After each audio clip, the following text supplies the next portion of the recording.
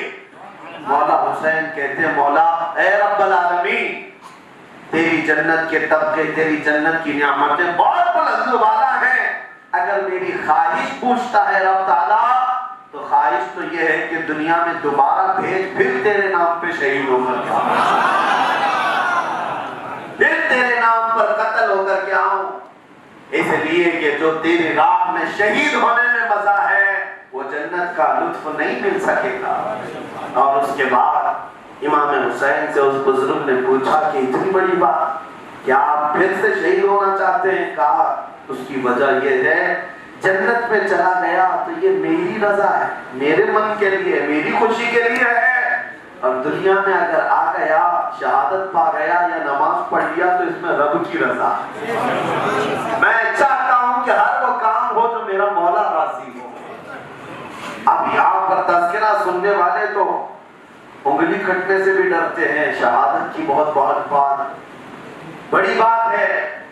اب میں یہ آپ کو یہ بھی نہیں کہہ رہا ہوں کہ اتر جاؤ میدانوں میں اور گردنیں لے کر کھڑے ہو جاؤ، جو چاہے کاٹ کر چلا جائے، نہیں میرے عزیز، بس اپنے دلوں سے خوف اور بھے نکال کر یہ جو چھوٹے چھوٹے عمل ڈر کے مارے چھوڑ رہے ہو اس کو تو کم سے کم نہ چھوڑو۔ آج دیکھ نہیں رہے آپ، یہ ہمارے سہم جانے کی وجہ سے ظالموں کو اتنا موقع مل گیا۔ پہلے تو ایسا وقت تھا کہ قوانین اسلام تو دور کی بات ہے، ایک کسی چھوٹے کیس کے بارے میں بھی حکومت وقت انگلی اٹھانے سے 1000 بار سوچتی تھی۔ آپ کو پتا ہے اس سے بھی سخت حکومت تھی، ایمرجنسی کا دور تھا اندرا گاندھی کا۔ ہاں جو لوگ اس زمانے میں رہتے ہوں گے وہ جانتے ہیں، کوئی حکومت نہیں، ایمرجنسی، سب کچھ تانا شاہی، کوئی اگر بولے تو اٹھا کر کے قید کر دے، جیل میں ڈال دے۔ ایسے زمانے میں اسی لیڈی کی طرف سے ایک قانون یہ لایا جا رہا تھا کہ نسل بندی کر دی جائے پاپولیشن پر کنٹرول کرنے کے، یعنی لوگ زیادہ بچے نہ پیدا کر سکتے، اور اس کے لیے ظاہر سی بات ہے باقی سب تو مان جائیں گے، مسلمان نہیں مانیں گے۔ حکومت کو اس وقت بھی یہ ڈر تھا، تو اس وقت انہوں نے ڈائریکٹ ایمرجنسی کا دور، میں کہہ رہا ہوں ایمرجنسی کا دور، جس کو جو چاہے تھوپ دے، لیکن تھوپنے کی طاقت ہونے کے باوجود بھی اس وقت حکومت وقت نے ڈائریکٹ نہیں تھوپا، بلکہ پہلے مدرسوں میں بھیجا اس مسئلے کو کہ اگر مدرسے کے مولوی حضرات کہہ دیں گے تو ان کی قوم مان جائے گی۔ اتنا ان کے وقت ڈر تھا کہ ڈائریکٹ ان کے قوانین سے چھیڑ چھاڑ نہیں ہوگی۔ پھر پورے دیوبند کو منا لیا، پورا دیوبند مان گیا کہ ٹھیک ہے نسل بندی کر دی جائے، وقت کی ضرورت ہے۔ پھر آیا یہ مسئلہ بریلی شریف، اور بریلی شریف میں اس وقت جو لوگ موجود تھے وہ آج بھی ہیں، موجود ہیں، مفتی اعظم ہند دارالفتہ سماعت ہے، اعلیٰ حضرت کا قلم جس شہزادے نے پکڑا، اس وقت آپ سے جب یہ پوچھا گیا مصلحت ایسی، حالات ایسے ہیں، آپ فتویٰ دیں۔ مفتی اعظم ہند نے فتویٰ دیا، کہا مصطفیٰ رضا وہی لکھے گا جو میرے مصطفیٰ کی شریعت کہے۔ وہ اپنے دور کے حسینی کردار کو زندہ کرنے والے شہزادہ اعلیٰ حضرت ہیں۔ ایمرجنسی کے دور میں فتویٰ لکھ کر عام کر دیا کہ نسب بندی حرام ہے تو حرام، اسلام اس کی اجازت نہیں دے گا۔ اب یہ فتویٰ آنے کے بعد صرف اتنا مسئلہ نہیں ہے کہ فتویٰ دے دیا دارالفتہ میں بیٹھ کر، بلکہ یہ مشہور جیسی ہونے لگا، حکومت وقت کے کارندے آئے، جس پریس سے یہ فتویٰ چھپا تھا وہ بریلی کا پریس پورا جلا دیا گیا، پریس کے جو مالک تھے ان کو لے جا کر قید کر دیا گیا کہ یہ فتویٰ چھپ گیا تو بڑا فتنہ ہوگا۔ اس وقت کے جو بزرگ علماء ہیں وہ موجود ہیں کہ کیا کیا حالات کر دیے گئے، سب دوڑتے ہوئے مفتی اعظم ہند کے پاس آئے۔ یہ پرنٹنگ پریس اتنا فاسٹ بھی نہیں تھا اور نہ ہی سوشل میڈیا کا، تو اس وقت ایک پرنٹ ہو جائے پھر اس کے بعد دوسرا ڈائی بنا کر کے اس طرح کے معاملات ہوتے۔ مفتی اعظم ہند کے پاس آئے، سرکار مفتی اعظم ہند نے دوڑے ڈرے ہوئے جو آئے تھے ان سے کہا کس بات سے خوف کر کے آئے ہو، کس بات سے خوف کر کے آئے ہو کہ کسی یزیدی طاقت سے ڈر کر کے آنا حسینی جوان کا کام ہو ہی نہیں سکتا۔ اٹھو اور جتنے پرچے ہیں دیواروں پر لگاؤ اور ہر ایک کو ذمہ داری دے دو کہ یہ خود ہی کرے گا۔ ایک پریس جلایا تھا، ہزاروں پریس زندہ ہو گئے، جس کے ہاتھ میں فتویٰ جاتا وہ پرنٹ کرتا اور چھاپتا۔ اور وقت یہاں تک آیا کہ بریلی شریف پر سختیاں کی جا رہی تھی، تب سرکار مفتی اعظم ہند نے فرمایا تھا ایک تاریخی جملہ، کئی بڑے بڑے لوگ آ کر کہہ رہے تھے کہ حضور اس بات کو تھوڑا نرمی میں لے لیجئے، حالات بہت گمبھیر ہیں، ایمرجنسی ہے۔ مفتی اعظم ہند نے فرمایا تھا کہ فتویٰ تو نہیں بدلے گا، حکومت بدل جائے گی۔ میرے عزیزوں، دنیا نے دیکھا ہے اس کے بعد تختہ پلٹ گیا تھا، تختہ پہنچ ایمرجنسی آئرن لیڈی کا تختہ پلٹ گیا۔ اگر آپ کا عزم ہو، جوانی ہو، قوت ارادی بیدار ہو تو مولا کی مدد تو آ ہی جاتی ہے، لیکن پہلے تو امتحان آپ کے استقامت کا لیا جائے گا، کب تک تم کھڑے ہو میدان میں۔ میں یہ بات اس لیے چھیڑا کہ اس دور میں جب ایمرجنسی جیسی سختیاں تھی، وہ قوانین اسلام کے بارے میں ہاتھ لگانے سے ڈرتے۔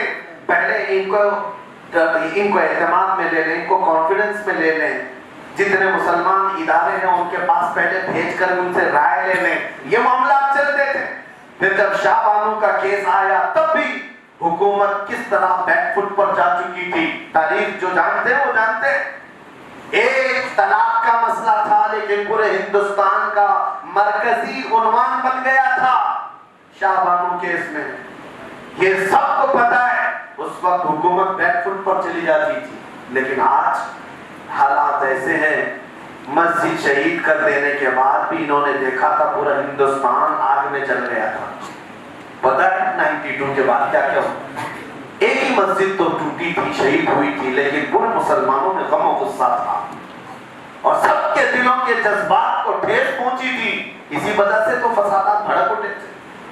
لیکن زمانہ بیتتا گیا، تمہارے دلوں پر دنیا کی چھاپ ایسی ڈالنا شروع کر دیا گیا کہ تم دنیا کی طرف بھاگتے اس قدر دبیز پردے تمہارے اندر آ گئے کہ آپ توڑنا تو دور کی بات، بانٹ بھی دیا دوسروں کو، کسی کی کوئی آواز نہیں، فرق نہیں پڑتا، دیکھ لیا۔ اس کے بعد پھر اب خاص طور پر تمہارے قوانین سے چھیڑ چھاڑ کیا جانے لگا، تمہارے کشمیر کے مسئلے، آسام کے مسئلے، اور اس کے بعد پتہ نہیں کیا کیا NRC CAA، یہ سب چیزیں دیکھ لیا۔ ابھی آپ نے 3 طلاق کو ختم کر دو، یہ ساری چیزیں۔ میاں حقیقت بات تو یہ ہے، نہ ان کو 1 طلاق سے مسئلہ ہے نہ 3 طلاق سے مسئلہ ہے، مسئلہ تو صرف اور صرف تمہارے ساتھ چھیڑ چھاڑ کرنے سے، قوانین اسلام سے۔ اب تو بات یہاں تک آ گئی ہے کہ تمہارے قوانین جو لا ہیں، خاص طور پر پرسنل لا، یہ ختم کر دیے جائیں۔ تمہاری شادی بھی ہوگی، طلاق بھی ہو، وراثت بھی ہو، عدت بھی ہو، جو کچھ بھی معاملات ہوں گے وہ جیسے یہاں سب کے ہندوؤں کے ہوتے ہیں ویسے ہی تمہارے بھی، سب ختم کر۔ کل کو قرآن پر پابندی آئے گی، ابھی سے آوازیں نہیں اٹھا رہے کہ 26 آیتیں نکال دو، اس میں کٹرتا کی تعلیم دی جاتی۔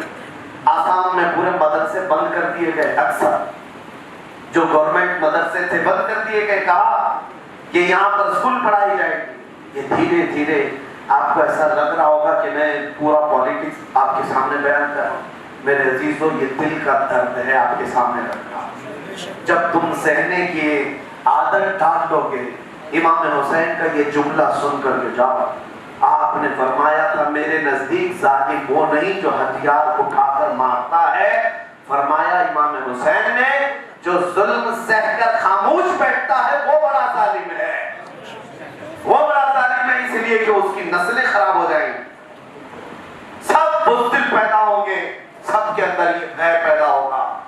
اب اس کا حل کیا ہے؟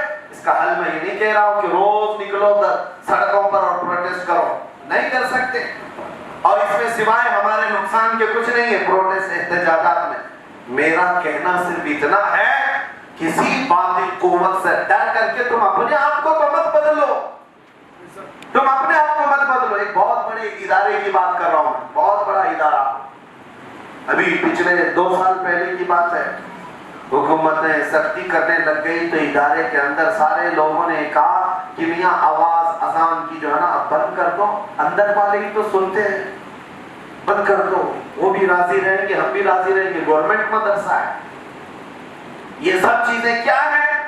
سہنا شروع کر دیا، اور ظلم کو سہنے کی جب عادت ہو جاتی ہے تو پھر اس کے ساتھ ایسا کھیل کھیلا جاتا ہے میرے عزیزوں کہ وہ آلریڈی مر چکا آدمی ہے، اس کو مارنے میں زیادہ دیر نہیں لگتا، مرے ہوئے آدمی کو زیادہ مارنے میں ٹائم نہیں لگتا، اس لیے زندگی برقرار رکھو، اپنے اندر زندگی برقرار رکھو، اور کبھی بھی یہ مت دیکھنا میں کھڑا ہوں تو میرے ساتھ کون آنے والا ہے۔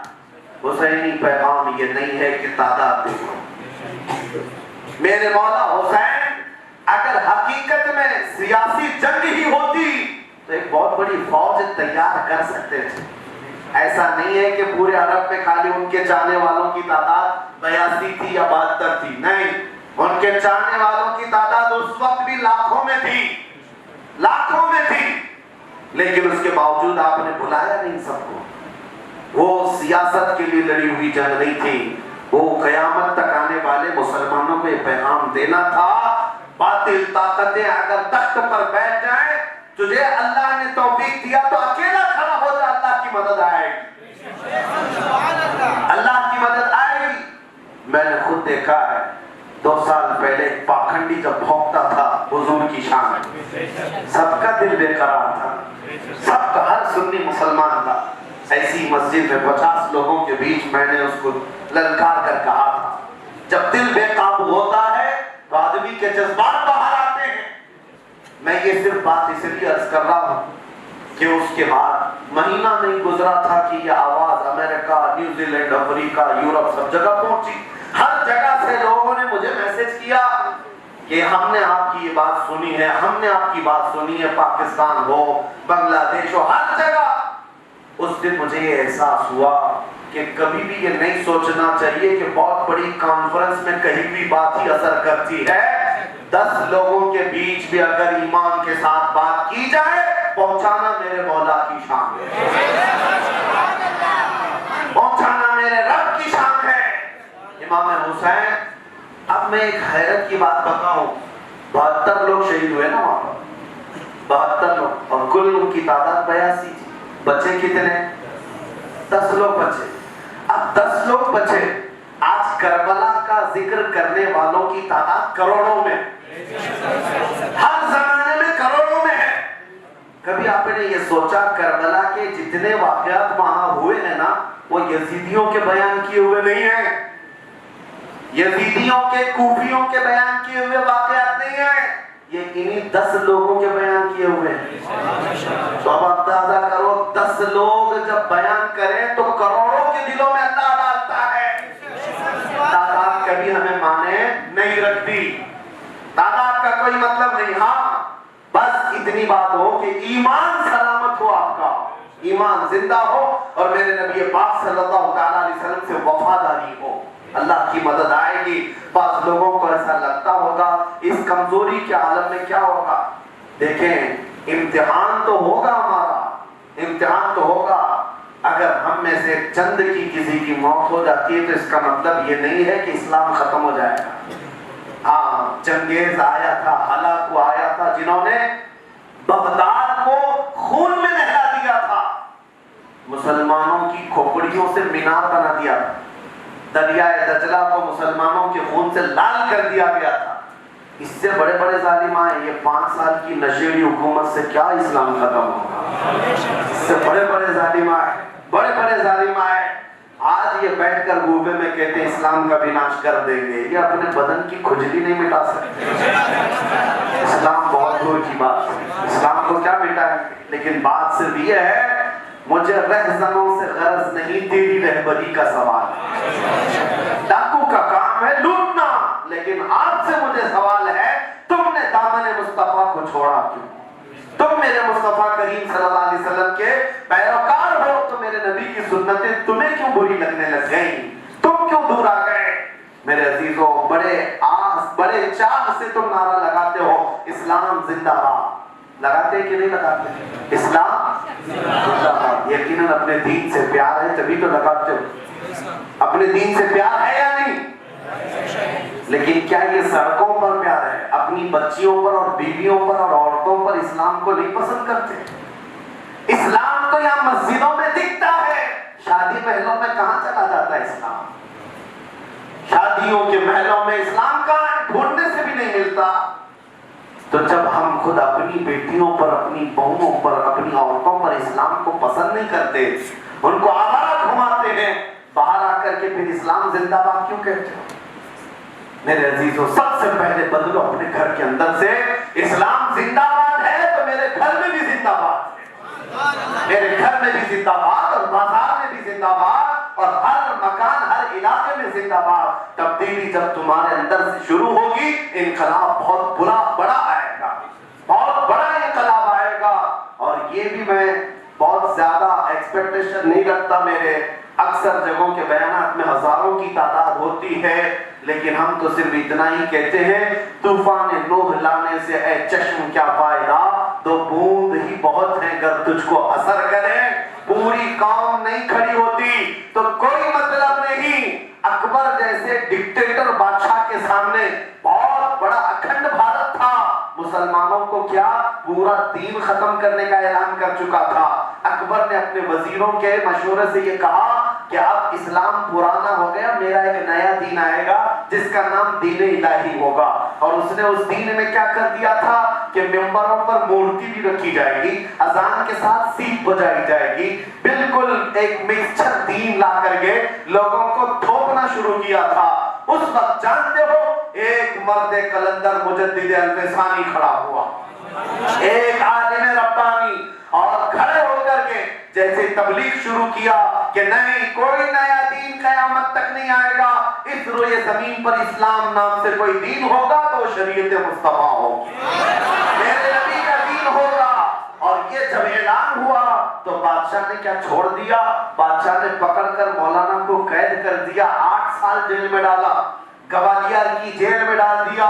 لیکن اس مجدد الفسانی نے جیل کے قید ہو جانے کے بعد بھی مشن کو کبھی بند ہونے نہیں دیا. بلکہ معاملہ یہ ہے، بادشاہ اکبر مر گیا، بیٹا جہانگیر تخت پر آیا، اور گوالیار کی جیل سے ایک شخص قاصد آیا اور بادشاہ سے کہا کہ گوالیار کی جیل کے کچھ حالات بتانے ہیں. کہا کیا ہوا؟ کہا آپ کے باپ کے زمانے میں ایک مولانا کو قید کیا گیا تھا، وہ آپ کے باپ کے دین کا مخالف تھا، کٹر مخالف تھا. تو جہانگیر نے پوچھا ہوا کیا؟ قاصد کہتا ہے ہوا یہ ہے اس نے 8 سال کے اندر وہاں جیل میں 700 عالم بنا دیے ہیں. جو چوری میں گئے، جو ڈکیتی میں گئے، جو مجرم وہاں جیل کے قیدی ہیں، ان کو تو اس نے عالم بنایا ہے. جیل کے اندر جا کر دیکھیں تو لگتا نہیں جیل ہے. فجر کی نماز جماعت سے، ظہر کی نماز جماعت سے، عصر کی نماز جماعت سے، مغرب ہو جاتی ہے، قرآن کی تفسیر الگ ہو رہی ہے، حدیث رسول سنایا جا رہا ہے. جیل نہیں لگتا، گنبد خضرا کی چھاؤں لگتی ہے. یقین محکم عمل برہم جہاد محبت فاتح عالم، جہاد زندگانی میں ہے یہ مردوں کی شمشیریں. علامہ اقبال نے کہا تھا اگر پکا یقین ہے اور کنٹینیو کام کرنے کا جذبہ ہے تو یہ دو چیزیں کسی کے پاس ہو تو یہ دو تلواریں اس کے لیے کافی ہو جائیں گی. یہ بہت بڑی تلواریں ہیں. اللہ کی ذات پر یقین اور کنٹینیو کام کرنا. یہ نہیں کہ گھبرا کر ایک جمعہ سے دوسرے جمعہ چھوڑ دینا. حالات برے ہو سکتے ہیں لیکن میرے رب تبارک و تعالیٰ کے بارگاہ سے یقین تمہارا وابستہ ہونا چاہیے. ارے وہ سیدنا نوح علیہ السلام اللہ کے نبی 950 سال تبلیغ کیے, صرف 80 لوگ ایمان لائے تھے, لیکن انہوں نے شکایت نہیں کی مولا کی بارگاہ, مولا میری اتنی لمبی تبلیغ سے صرف 80 لوگ ایمان لائے. نہیں, بلکہ یہ کہا ان اجری الا علی رب العالمین, میرا جو کچھ اجر ہے وہ رب العالمین کی بارگاہ میں. اسی لیے سنیو آپ کے اوپر ایک بہت بڑی ذمہ داری ہے. سوشل میڈیا کے دور میں ایک نصیحت کر کے جاتا ہوں, اپنے بچوں کو انٹرنیٹ دے کر آوارہ مت کر دینا اور ان کو یہ مت کہنا کہ دین اسی سے سیکھ لو, ورنہ یہ گوگل کے شاگرد کہاں جا کر پھنسیں گے آپ کو پتہ بھی نہیں. ایسے ایسے اس میں چوہے اور کتے آئے ہوتے ہیں جو آپ کے دین کا چھٹا بگاڑ کر تمہارے دلوں کے اندر, تمہارے بچوں کے دلوں کے اندر شبہوں کو شبہات پیدا کر رہے ہیں. 2 دن پہلے ایک نوجوان حضرت عمرو بن عاص کے بارے میں کئی حضرت ابو سفیان کے بارے میں, حضرت امیر معاویہ تو چھوڑو, ان سے بڑے بڑے آگے کے صحابہ پر بھی طعن و تشنیع کرنے لگ گیا. کہا انہوں نے ایسا کیا, انہوں نے ایسا کیا, حضرت عثمان کی پالیسیاں ایسی تھی. میں نے کہا کہاں سے لا رہا ہے بھائی تو یہ سب کہاں سے لا رہا ہے؟ کہا ہم سوشل میڈیا پہ انجینئر مرزا کو سنتے ہیں. اچھا, یہ ساری چیزیں سن کر کے تمہارے دلوں کے اندر کیڑ پیدا ہونے لگ گیا. حالت یہ ہے کہ تم نے یہ نہیں دیکھا رسول اللہ کے وہ صحابہ جنہوں نے ایک لمحہ پایا, ایک آن پایا ہے, حضور کی زیارت کا ایک آن پایا ہے. تم اپنی 1 لاکھ زندگی کی عمر کو بتا لو تب بھی اس ایک آن کے برابر نہیں ہو سکتے.